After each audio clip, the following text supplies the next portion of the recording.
SBI जिसके पास 48 crore bank account हैं, वो एसबीआई जिसकी 23,000 के करीब ब्रांचेस है, वो एसबीआई जो 66,000 एटीएम चलाता है पूरे देश, उसको 22,217 इलेक्टोरल बॉन्ड किसने दिए, उसका विवरण देने के लिए 5 महीने चाहिए। भारतीय जनता पार्टी शुरू से असहज थी। 2017 में जब यह स्कीम आई और पिछले वित्तीय वर्ष के अंत तक 31 मार्च 2023 तक करीब 12,000 करोड़ रुपए इलेक्टोरल बॉन्ड के माध्यम से पॉलिटिकल पार्टीज को मिले, जिसमें 2/3 अकेले भारतीय जनता पार्टी। भारतीय जनता पार्टी चिंतित इसलिए थी क्योंकि अगर लोगों का नाम सार्वजनिक हो गया तो पता चल जाएगा कि कौन सा मित्र कितना दे रहा था, क्यों दे रहा था। इसमें से 23 कंपनियां ऐसी थी जिन्होंने कभी इसके पहले चंदा नहीं दिया था। तो क्या ये क्विड प्रो को था? क्या नाम आने से पता चल जाएगा कौन चंदा दे रहा था? क्या नाम आने से पता चल जाएगा किस समय चंदा दिया गया? क्या ये भांडा फूट जाएगा कि चंदा लेकर कौन सी नीति बनाई गई? क्या ये सच सामने आ जाएगा कि चंदा लेकर किसके खिलाफ जांच बंद करी गई? क्या ये सच सामने आ जाएगा कि चंदा लेकर चंदा ना देने पर किसके खिलाफ जांच खोली गई, चंदा लेकर बंद कर दी गई? तो चंदा का भांडा फोड़ हो जाता। इसलिए एसबीआई का कहना है कि हमें 2024 30 जून तक का वक्त चाहिए। निगाहें इंडिया न्यूज, हर खबर पर पैनी नजर। आप सबको मेरा नमस्कार। और मुझे याद है कि 15 फरवरी 2024 को जब इस देश के उच्चतम न्यायालय ने, the highest court of India, supreme court ने यह जजमेंट दिया था कि इलेक्टोरल बैन किए जाएंगे, तो इसका हम सब लोगों ने स्वागत किया था, क्योंकि राजनीति में जो शुचिता चाहिए उसकी ओर ये एक बड़ा कदम था। मुझे याद है इसी प्लेटफॉर्म से मेरे सहयोगियों ने और मेरे नेताओं ने आपको एड्रेस किया था और हमने इसका स्वागत किया था। इसका स्वागत इसलिए किया गया था क्योंकि चुनावी चंदा जो होता है वो कैसे आ रहा है, उसको कौन दे रहा है, किस लिए दिया जा रहा है, क्या मोटिव है, यह लोकतंत्र में जनता को जानना बड़ा जरूरी है। और यह वाकई में एक ऐतिहासिक निर्णय था। 2017 से यह जो ऑर्गेनाइज लूट मची थी, इसका अंत सुप्रीम कोर्ट ने 15 फरवरी 2024 को किया था।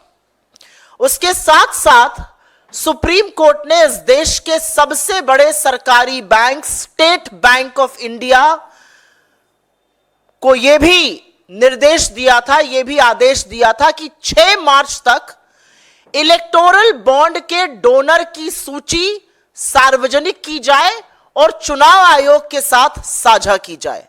करीब 21 दिन का वक्त मिला था।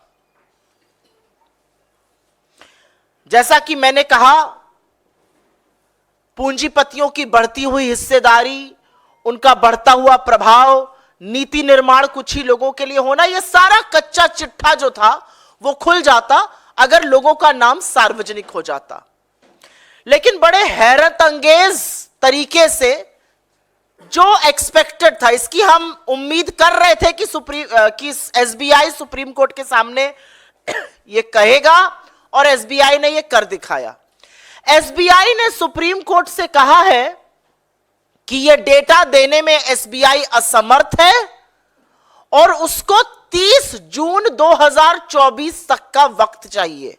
मतलब टोटल 5 महीने का वक्त इस देश के सबसे बड़े bank, state bank of India को चाहिए। और हास्यास्पद बात यह है कि डेटा देना है 22,217 इलेक्टोरल बॉन्ड का। यह कितनी बड़ी विडंबना है कि 22,217 इलेक्टोरल बॉन्ड का जो डेटा डिजिटल इंडिया में और पूरी तरह से कंप्यूटरीकृत, पूरी तरह से कंप्यूटराइज्ड, एसबीआई को एक क्लिक ऑफ अ बटन पर यह डेटा मिल जाना चाहिए। इसके लिए एसबीआई को 5 महीने चाहिए। वो एसबीआई जिसके पास 48 करोड़ बैंक अकाउंट हैं, वो एसबीआई जिसकी 23,000 के करीब ब्रांचेस है, वो एसबीआई जो 66,000 एटीएम चलाता है पूरे देश में, उसको 22,217 इलेक्टोरल बॉन्ड किसने दिए, उसका विवरण देने के लिए 5 महीने चाहिए। यहां पर यह बताना जरूरी है कि भारतीय जनता पार्टी शुरू से असहज थी। 2017 में जब यह स्कीम आई और पिछले वित्तीय वर्ष के अंत तक 31 मार्च 2023 तक करीब 12,000 करोड़ रुपए इलेक्टोरल बॉन्ड के माध्यम से पॉलिटिकल पार्टीज को मिले, जिसमें 2/3 अकेले भारतीय जनता पार्टी को मिले। करीब 6500 करोड़ रुपए भारतीय जनता पार्टी को मिले और करीब 9% अबाउट 1,000 करोड़ रुपए से थोड़ा ज्यादा कांग्रेस को मिले। तो भारतीय जनता पार्टी चिंतित थी। चिंतित इसलिए थी क्योंकि अगर लोगों का नाम सार्वजनिक हो गया तो पता चल जाएगा कि कौन सा मित्र कितना दे रहा था, क्यों दे रहा था। यहां पर आपको एक और रिपोर्ट की याद दिलानी जरूरी है। एक रिपोर्ट आई थी, न्यूज लॉन्ड्री और न्यूज मिनट ने करी थी। उन्होंने कहा था 30 ऐसी कंपनियों का नाम सामने आया है जिन्होंने 335 करोड़ 2018 से 2023 के बीच में भारतीय जनता पार्टी को दिए। इनके खिलाफ कार्रवाई हुई थी, चाहे वो इनकम टैक्स हो, सीबीआई हो या ईडी हो। इसमें से 23 कंपनियां ऐसी थी जिन्होंने कभी इसके पहले चंदा नहीं दिया था। तो क्या ये क्विड प्रो को था? क्या नाम आने से पता चल जाएगा कौन चंदा दे रहा था? क्या नाम आने से पता चल जाएगा किस समय चंदा दिया गया? क्या यह भांडा फूट जाएगा कि चंदा लेकर कौन सी नीति बनाई गई? क्या यह सच सामने आ जाएगा कि चंदा लेकर किसके खिलाफ जांच बंद करी गई? क्या यह सच सामने आ जाएगा कि चंदा लेकर चंदा ना देने पर किसके खिलाफ जांच खोली गई, चंदा लेकर बंद कर दी गई? तो चंदा का भांडा फोड़ हो जाता। इसलिए एसबीआई का कहना है कि हमें 2024 30 जून तक का वक्त चाहिए। चुनाव निपट जाएगा, चुनाव के पहले आ गया तो जो हम कह रहे हैं सूट बूट की सरकार, जो हम कहते हैं मित्रों की सरकार, जो हम कहते हैं कि कुछ ही लोगों के लिए नीति निर्माण होता है, वो दूध का दूध पानी का पानी हो जाएगा। लेकिन जनता को इतना मूर्ख क्यों समझा जाता है? जब जब सच दबाने का प्रयास होगा तो जनता पूरा सच समझती है। जनता जानती है कि अगर आपके खाते, अगर आपके खजाने 1-2 व्यक्ति पैसों से भर रहे हैं तो यह सरकार और इस देश का प्रधानमंत्री उन्हीं लोगों की गुलामी करते हैं, उन्हीं लोगों के लिए नीतियां बनाते हैं। हमारे इस मंच से कुछ सवाल हैं और सवाल बड़े स्पष्ट हैं और बड़े कम हैं। पहला सवाल हमारा यह है कि इस देश का सबसे बड़ा सरकारी बैंक, पूरी तरह से कंप्यूटराइज्ड बैंक एसबीआई को 22,217 इलेक्टोरल बॉन्ड देने के लिए 5 महीने का समय क्यों चाहिए? यह तो एक क्लिक ऑफ अ बटन पर होना चाहिए। हमारा दूसरा सवाल यह है कि एसबीआई को एकाएक जब अवधि जिस दिन देना था उसके 24 घंटे पहले एसबीआई क्यों जागा? क्या एसबीआई को 25 दिन का टाइम लग गया यह सोचने में कि उनको कितना वक्त लगेगा? और यह एक बड़ा सवाल है। एक और सवाल है और उसका मैंने उल्लेख भी किया कि 48 करोड़ अकाउंट, 66,000 करीब एटीएम, 23,000 करीब ब्रांचेस होने वाले एसबीआई को 22,000 महज अकाउंट के लिए 5 महीने चाहिए। यह कितना हास्यास्पद है। एसबीआई पर प्रेशर कौन बना रहा है? इस आर्थिक अनियमितता को, इस काले धन के गोरख धंधे को कौन पनपने दे रहा था? क्यों एसबीआई पर दबाव बनाया जा रहा है? ऐसा क्या हो जाएगा अगर चुनाव के पहले ये नाम सामने आ गए? और सवाल यह उठता है कि क्या लोगों को लोकतंत्र में यह जानने का हक नहीं है कि कौन किस पार्टी को कितना और कब चंदा दे रहा है, जिससे वो देख समझकर वोटिंग के पहले अपना मन बना सके? यह पूरा गोरख धंधा है, अलायंस अब एसबीआई के साथ की गई है। हम लोग शुरू से कह रहे हैं कि भारतीय जनता पार्टी इस देश के हर संसाधन, हर संस्थान, हर संस्था पे कब्जा करना चाहती है। पहले सीबीआई, ईडी और इनकम टैक्स बने नए फ्रंटल, अब लगता है एसबीआई बन गया है। और समझना जरूरी है कि कितना भी षड्यंत्र एसबीआई और सरकार मिलकर रच ले, मोदी जी ने किससे कब कितना पैसा लिया और उसके एवज में जांच बिठाई या जांच बंद करी, उसके एवज में कौन सी नीति बनाई, इसका फैसला जनता करेगी, क्योंकि जनता सब देखती और सब समझती है. I will very briefly make a statement in English on this particular matter. It's of grave national importance. 24 hours before the SBI was supposed to make names public of who the electoral bond donors were, according to the Supreme Court order of 15th February 2024, not unexpectedly, but in a very shocking and brazen way, the SBI has approached the Supreme Court and has sought time until the 30th of June 2024 to make these names public. Why does the SBI need so much time? SBI is not just India's largest lender, it is a fully computerized bank. It operates 48 crore bank accounts, it operates 66,000 ATMs, nearly 23,000 branches all over the country and beyond India. And this SBI needs 5 months to be able to gather data for just 22,217 electoral bonds. Why is the BJP so scared of these names coming out? It's important to remind you of two figures here. Between 2017 and 2023, from the onset of the electoral bonds till the end of fiscal year 2023 last year, about 12,000 crore rupees was collected by political parties through electoral bonds. It wasn't shocking, but 2/3 of that went to the BJP, nearly 6,500 crore rupees. The Congress got a measly 9%. It is also important to remind you here that after the Supreme Court order, a very shocking report from News Minute and News Laundry made it public, and this is only the tip of the iceberg, that 30 companies contributed to about 335 crore rupees, and there were raids on these companies between 2018 and 2023 through various agencies like the CBI, ED and Income Tax. 23 of these companies had never donated to a political party before. The quid pro quo is for all to see. So why is the BJP so scared? What is going to change if names become public? Let the names become public. Do people in this democracy not have a right to know that who is donating to which political party and how much and at what time? And is there a quid pro quo? Is policy formation happening on the basis of donations being received? Are agencies acting at the behest of these donations? Are agency coaxing companies to donate to the BJP? Are probes happening and probes closing on the basis of donations that are coming in? And these are very simple questions that must be raised in any democracy. What is it that the SBI needs these 5 months for? And SBI woke up after 20-25 days to realize it needs additional time. There is a clear attempt by the SBI and the government of India, at the behest of Prime Minister Modi and the BJP, to conceal the names of donors through electoral bonds. But the people of this country can see through these sinister plots, and they see that every effort is being made to conceal the names of these donors. And it's for everybody to see. I don't think there's rocket science to it. I don't think there's a maze that nobody can solve. Everybody can see. They can just connect the dots.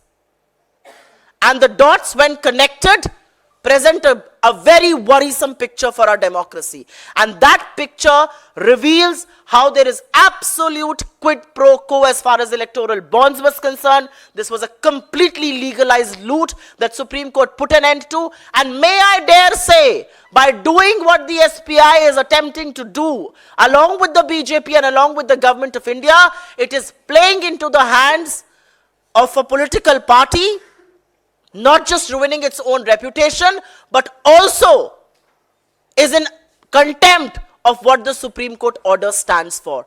And that is absolute transparency as far as electoral donations are concerned. आपके सवालों का स्वागत है. पहले अगर आप इस पर सवाल लेंगे तो आपकी बड़ी कृपा होगी. I also wanted to make a very brief statement. I can make it right now or I can make it after your questions, which is on Google Ads. A very worrisome report has appeared. आप आजकल कुछ दिनों से अगर किसी भी site पर चले जाइए, इंटरनेट की कोई भी चीज देखिए, वहां पर दांत चियारे हुए, हंसते मुस्कुराते, आत्ममुग्ध हमारे देश के प्रधानमंत्री हर पोर्टल पर, हर साइट पर, हर वेबसाइट पर नजर आते थे. क्योंकि बीजेपी खूब धड़ाधड़, पैसा इतना है, इलेक्टोरल बॉन्ड से छुपाया जा रहा है, पानी की तरह बह रहा था वो पैसा. 50% गूगल का जो वीडियो एड्स है वो बैन हो गए. गूगल का अपना नियम है कि अगर 3 से ज्यादा उल्लंघन होता है तो अकाउंट सस्पेंड कर दिया जाता है। लगातार उल्लंघन हुआ है। हम जानना चाहते हैं कि उल्लंघन क्या था, हम जानना चाहते हैं उस एड में क्या गलत था, वो सब हटा दिया गया है। तो मेरा अपना मानना है कि जो सोशल मीडिया प्लेटफॉर्म्स हैं, मेरा अपना मानना है जो डिजिटल मीडिया प्लेटफॉर्म्स हैं गूगल जैसे, पारदर्शिता रखते हुए वो जरूर बताएं कि भारतीय जनता पार्टी ने क्या किया और अपने ही नियम कानून को माने और उसका उल्लंघन ना करें। ये एक विडंबना है कि इस देश की डेमोक्रेसी में, इस देश के लोकतंत्र में मुख्य विपक्ष के अकाउंट को, बैंक अकाउंट को फ्रीज किया जाता है, सोशल मीडिया अकाउंट्स को बैन करने की कोशिशें की जाती हैं, तमाम वॉलंटियर्स और बड़े लोग जो बोलते हैं उस पर ट्विटर और फेसबुक बैन लगाता है, पोस्ट को रिस्ट्रिक्ट करता है, और एक दूसरी तरफ भारतीय जनता पार्टी लगातार उल्लंघन करती रहती है। अब यहां पर सामने आ रहा है कि गूगल एड्स में भी उल्लंघन हुआ है और उनके एड चलते रहते हैं। तो मुझे ऐसा लगता है कि इन लोगों को इस देश के लोकतंत्र के जो नियम और कानून है उसके दायरे में रहकर काम करना चाहिए। लेकिन पहले आपसे एसबीआई के सवालों का स्वागत करते हैं। वाह, if you've seen their petition to the Supreme Court, they are trying to say that there are two different silos, and that is why they have to transcribe 44,000 odd, electoral bonds from the giver to the taker. The Supreme Court very clearly had said that it should be published by the 13th. Do you fear that there will be a level playing field that will, be washed away in case the Supreme Court gives a relief to SBI? I have said it in so many words. I am not going to get into the ambit of what the highest court in this land will do. But once the Supreme Court says that these electoral bonds should be banned, once these electoral bonds are unconstitutional, everything that comes with it should be exposed. The Supreme Court had given a very strict directive and in no uncertain terms had asked the SBI to make these names public. Are you telling me that the State Bank of India does not have the resources to put out the names of 22,217 electoral bond donors? Is this a joke? You operate 48 crore bank accounts all over the country. You have 66,000 ATMs. You manage 23,000 branches. The workforce is the largest for any lender anywhere in the world. And SBI can't put together 22,000 names? I mean, does that not ring an alarm bell? I do believe that in the interest of the Supreme Court order, which we have all hailed, which stands for transparency, I do believe that the SBI should be told to make these names public, and I do hope that they will not be getting any relief. Otherwise, they will have an impact. तो SBI को supreme court ने बोला आप नाम सार्वजनिक करिए। SBI ने कहा उनको 30 जून तक का वक्त चाहिए, 5 महीने का वक्त चाहिए।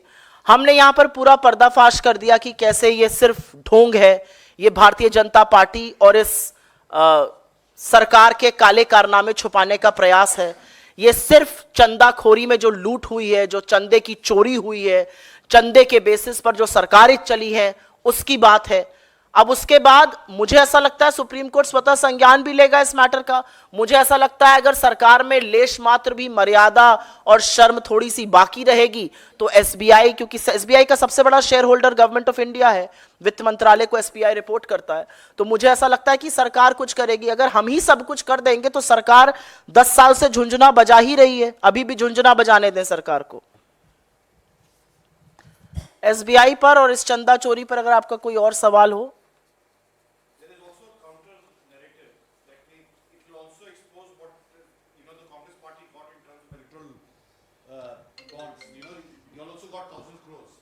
We are not scared of it. Let it be public.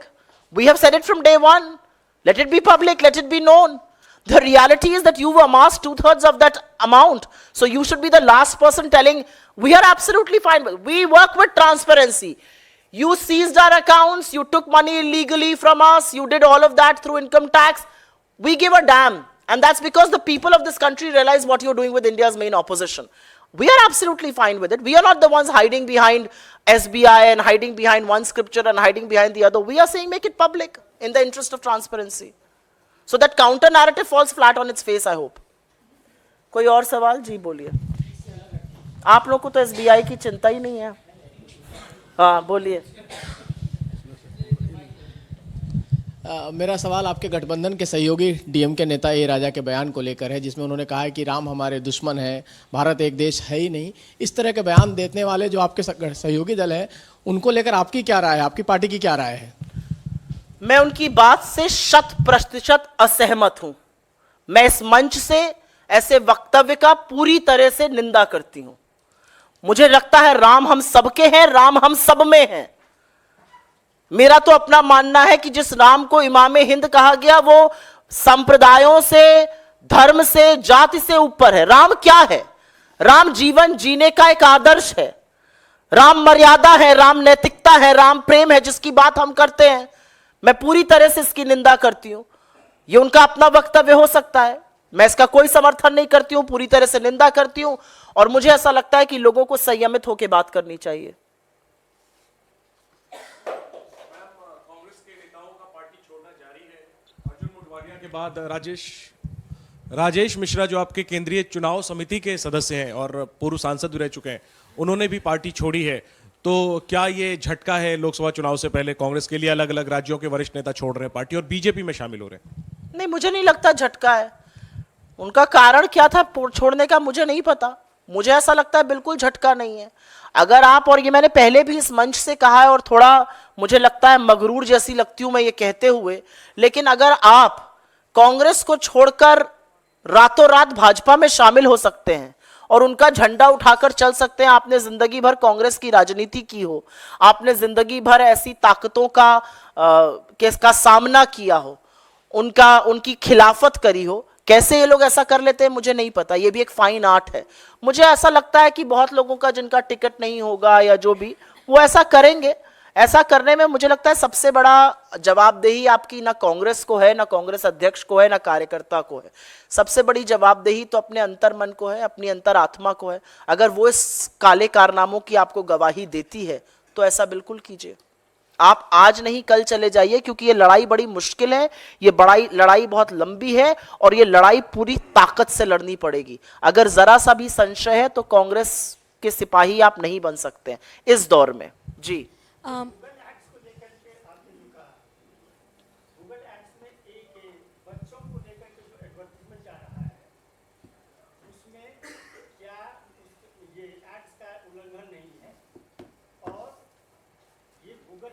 मुझे इस बच्चों के एड्स को लेकर की जानकारी नहीं है, तो मैं उस पर टिप्पणी नहीं करूंगी। जो मैंने टिप्पणी की वो इस बार में की कि पिछले महीने गूगल के 50% एड्स, गूगल वीडियो एड्स जो भाजपा के चल रहे थे, वो गूगल के ही अपने नियमों का उल्लंघन करते हुए पाए गए।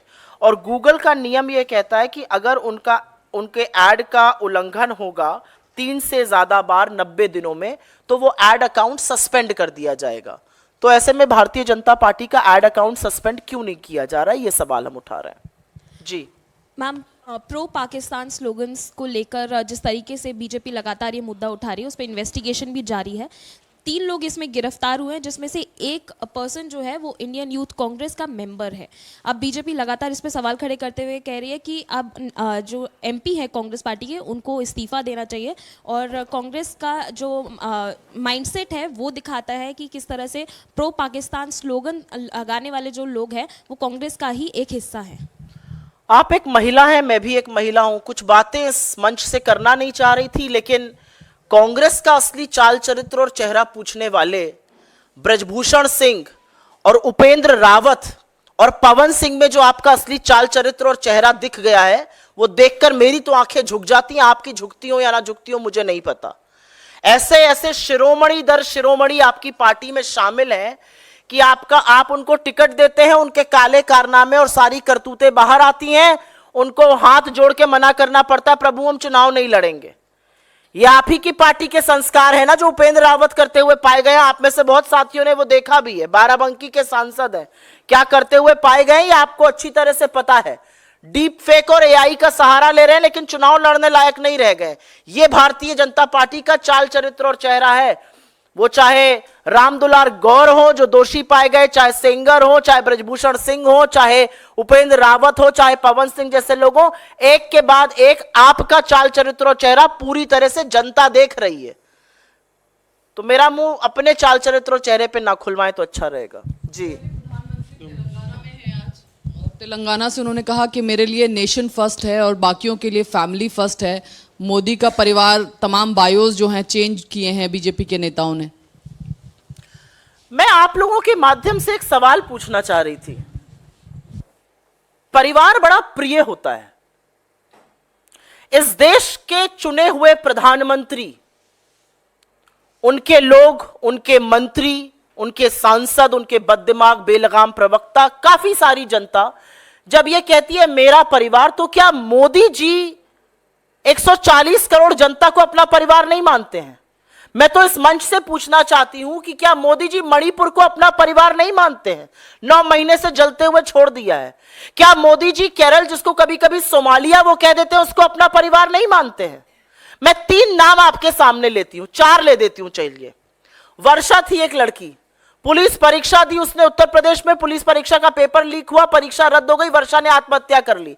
वो आपका परिवार है कि नहीं है?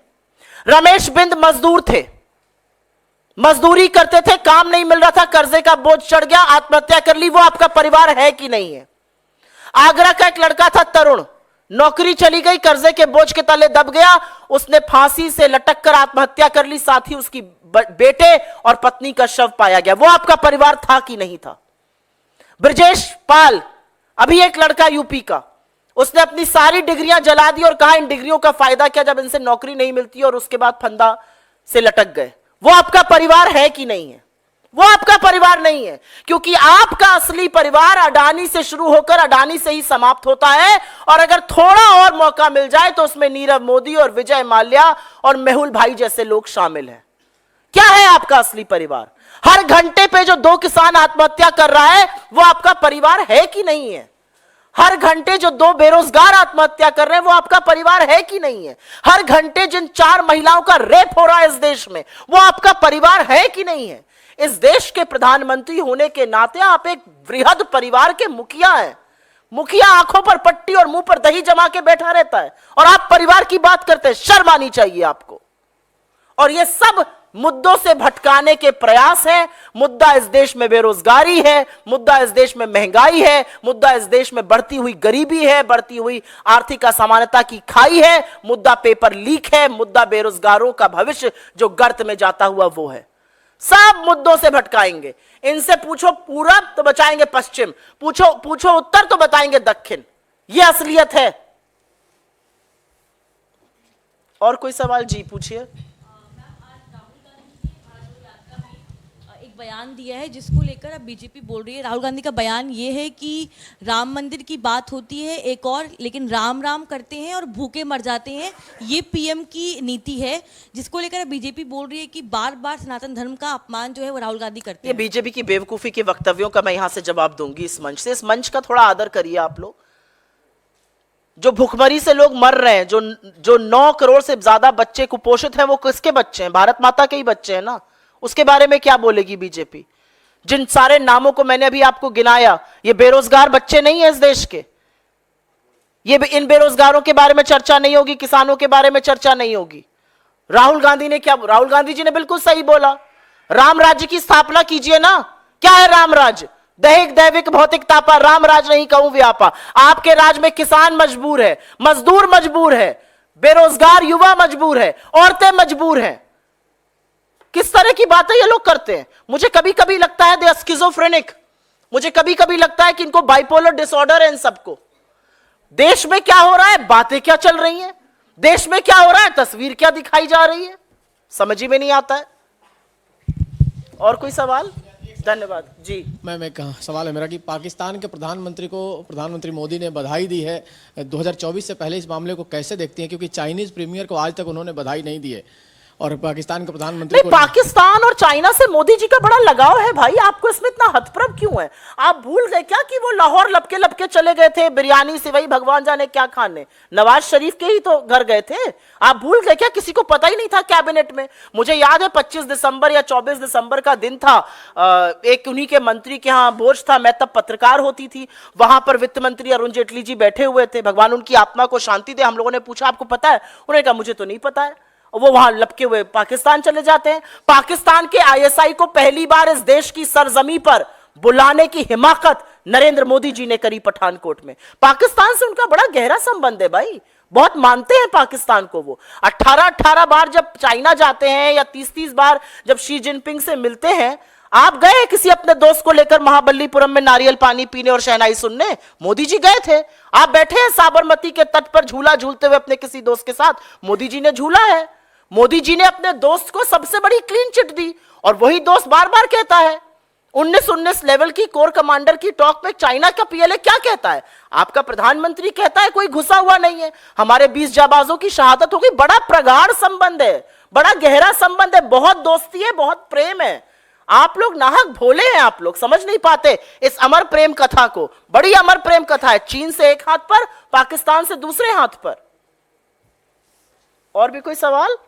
धन्यवाद। निगाहें इंडिया न्यूज, हर खबर पर पैनी नजर।